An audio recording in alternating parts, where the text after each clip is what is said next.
G3 Assistance through Virginia's community colleges is your pathway to a new future, helping those who qualify pay for school and train for the right career, right where you are, right now. Learn more at vccs.edu/G3. This is a CBC podcast. A wave of newcomers is bringing hope to New Brunswick's Acadian Peninsula. Many businesses have been struggling to find employees, but with a growing presence of international students, that is starting to change. Now, newcomers are the majority of the staff at one Shippagan coffee shop, and other businesses are starting to catch on too. The CBC's Alexandra Silberman traveled to the region to find out more, and he told Jonna all about it. Good morning, Alexander. Good morning, Jonna. Where can we see these changes on the peninsula? Well, one of the first places I visited was the local Tim Hortons in Shippagan. It was a busy afternoon, coffee was brewing, and cars were steadily lining up in the drive-thru. The scene, though, wasn't what you might expect for this area. Behind the counter, many international students were hard at work. I heard French accents not just from around the Acadian Peninsula, but from around the Francophone world.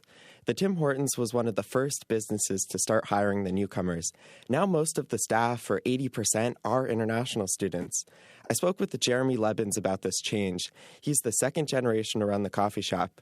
Lebens told me it was once difficult to hire staff until the students arrived. The last few years, more than 100 newcomers have worked there. It's helping the business run smoothly. On a vu la demande d'employés venait plus grosse, puis on avait beaucoup d'applicants qui venaient juste d'arriver au Canada, ici à Shippagan. Lebens says he needed employees. Then applications started arriving from recent newcomers to Canada. He decided to start interviewing them and hiring. A word spread that the restaurant was welcoming, and more applied. C'est sûr qu'on pensait pas que ça allait être grand comme ça. C'est le fun d'avoir la plupart d'entre eux qui aiment ça travailler ici. Ça fait une belle ambiance de travail. So Lebens says he never expected that change, but he says it's fun and makes for a great work atmosphere. And while I was there, I also spoke with one of the newcomer employees at the coffee shop. Naomi Zadi began working there in September. She's from the Democratic Republic of the Congo and studies at the university. Zadi didn't come to Canada alone, though. She actually works at the restaurant with her brother. Premièrement, c'est une province bilingue. Ça m'a motivé à venir au Nouveau-Brunswick. Et puis après... Zodia says she was motivated to come to New Brunswick because the province is bilingual, and she also liked that it's small. How much has the student population grown, Alexander? Well, Jonna, the peninsula once welcomed about a trickle of newcomers each year. There was, of course, the occasional professor or person who immigrated for a job. But now those numbers have grown into the hundreds. And one of the big drivers of this wave is in Shippagan. The University of Moncton's campus takes up a big part of the town's downtown area. And while most Atlantic universities have, of course, seen enrollments decline during the pandemic, on this campus, international students have actually boosted the student population. I saw plenty of students when I toured the campus, eating in the cafeteria, studying in the library, and chatting with friends. But from what I heard, the scene on campus was quite different not too long ago. The university started with just a small number of international students, and now that group is a third of the campus population. 5 years ago, there were just 15 international students here. Now there's 160 from 14 different countries. The business program has been the biggest draw. Dean of Studies Yves Bourgeois showed me around campus and explained the change. We've had a constant trajectory of growth over the last few years. It's not been free. It required a lot of work, from recruiting to admissions to enrollment to student experience. So we've had to change mindsets and change culture and add programs. So it's been a lot of work, but it's been also very successful in terms of increases in enrollment. That was Dean of Studies Yves Bourgeois. So it sounds like the recruitment effort was a big success. Yes, Jonna, it's a big shift from 3 years ago when the dean first arrived on campus. Class sizes were shrinking, and it was difficult to justify certain programs and courses. So now the university is focused on recruiting primarily in Francophone countries in Africa. And international students are also arriving to study at the region's community colleges, which have campuses in Caraquet and Shippagan. Bourgeois says it's changing the community. It took someone to take those opportunities, and Tim Hortons was a trendsetter in that way.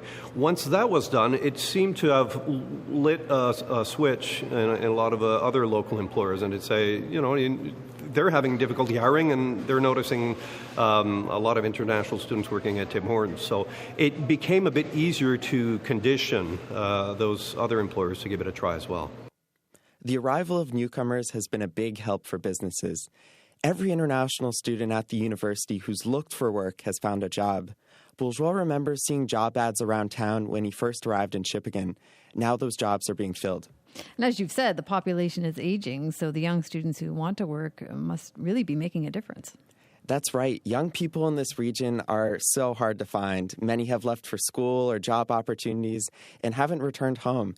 And now that age group is declining fast. Statistics Canada found the region lost 40% of people under 20 between 2001 and 2017. Seniors greatly outnumber children, driving the median age up into the 50s. That demographic change is making it harder to keep industries going. The people I spoke with said it's hurting businesses. I spent some time walking the streets of Shippagan. In the town of about 2,500, help wanted notices are posted in storefronts on the main street. Agathe Robichaud works as the coordinator of the region's Immigration Settlement Agency. On a des offres d'emploi qui circulent à toutes les semaines. Robichaud says every industry is affected. Job offers are shared each week. She says businesses in the region are turning down contracts. Some are deciding to close. Longtime owners simply can't find people to take over. La problématique, on peut pas trouver une solution miracle tout de suite, même si qu'on fait. Robichaud says the problem is there isn't a miracle solution. Even if the birth rate rises, it won't solve the labor shortage in the short term. She says immigration is the immediate solution. And how are people reacting to the sudden change?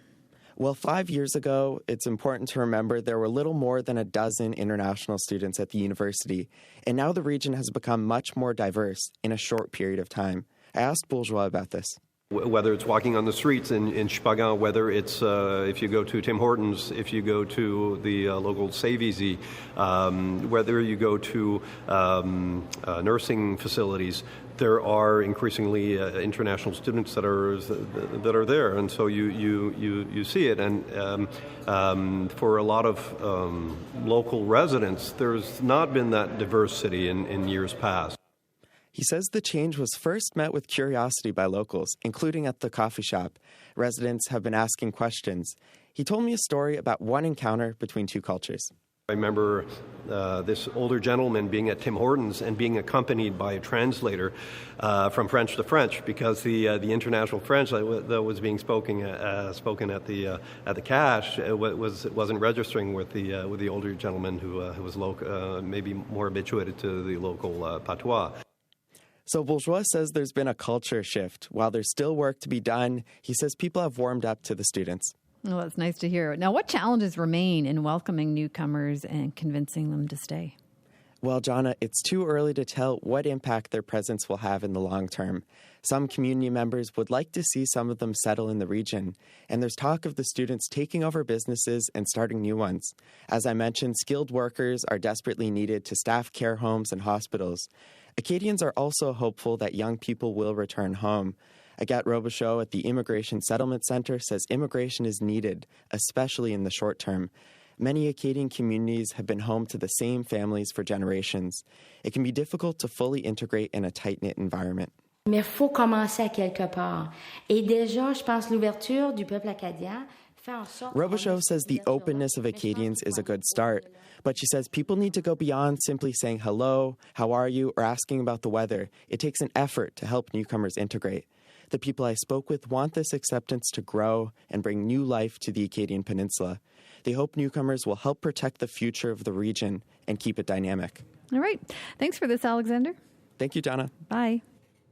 That is the CBC's Alexandra Silberman. You can read more on this story on our website this morning, cbc.ca/NB. For more CBC podcasts, go to cbc.ca/podcasts.